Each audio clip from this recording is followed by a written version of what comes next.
to Upliftology TV, where we are uplifting greatness in the next generation. Now here's your host, Adebisi, Adebowale.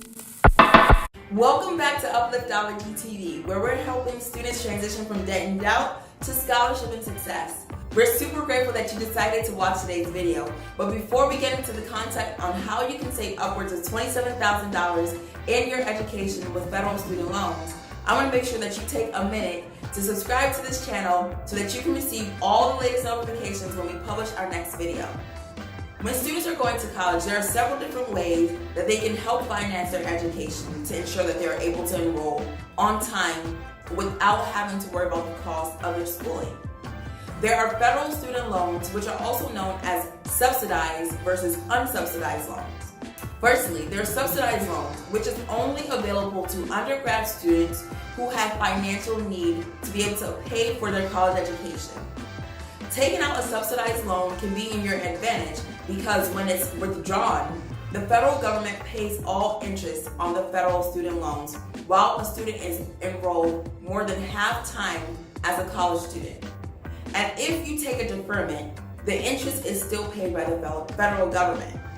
This is the best option for students who are in financial need and who want to go to college but don't necessarily have the means or a scholarship to pay for their education. The unsubsidized student loans are great for students who may have parents who have a good job but unfortunately don't qualify for the Pell Grant or a lot of federal aid in grants or scholarships.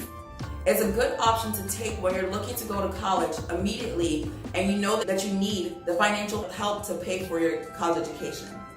Now, the unfortunate thing about unsubsidized loans is that the interest is not paid by the federal government. And the moment that you take out that loan, you start accruing interest on it. When you're looking to go to college as an undergraduate student, it's in your best interest, specifically if you have financial need and need the support of the government, the federal government, to pay for your education, to see if you qualify for a subsidized loan. And if you do qualify for a subsidized loan as an undergraduate student, you should take that out over an unsubsidized loan because you can save upwards of $27,000 in interest costs for your education.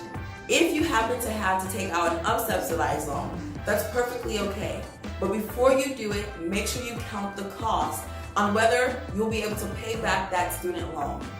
I don't advise anyone to take out their entire education out on an unsubsidized loan, specifically for people who go to colleges that cost upwards of $40,000, $50,000, $60,000, or $70,000. Once you start doing that, you have to keep in mind, not only are you paying back the principal cost, which is the base cost of that loan, but also the interest cost of that student loan. And once a student graduates, the interest that's been accrued over the 3, 4, or maybe even 5 years of their education on an unsubsidized loan gets added to the principal base of their loan, which means that once you graduate, 6 months out of your graduation, you can start paying back your student loan. And once you do that, if you have not been paying back your student loan prior while you were in college, you will also be paying back interest on top of your base loan amount plus the interest which you accrued while you were in college. Analyze all the options and all the different types of loans you're offered when you apply for federal student loans.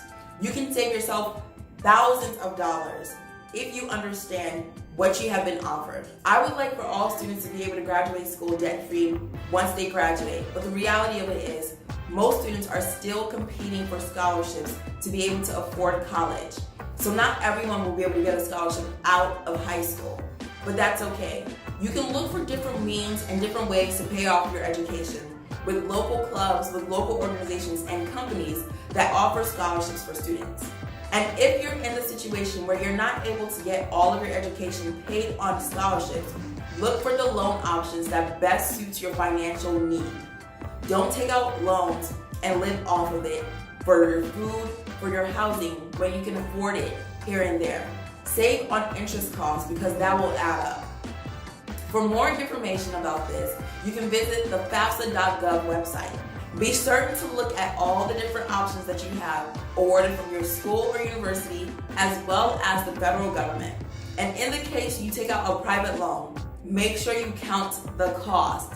Minimize how much you'll have to pay back upon graduation by looking at the different interest rates, the different options on paying back your student loan, and how quickly you can pay it back, because you want to minimize as much as you possibly can on the interest you'll pay back.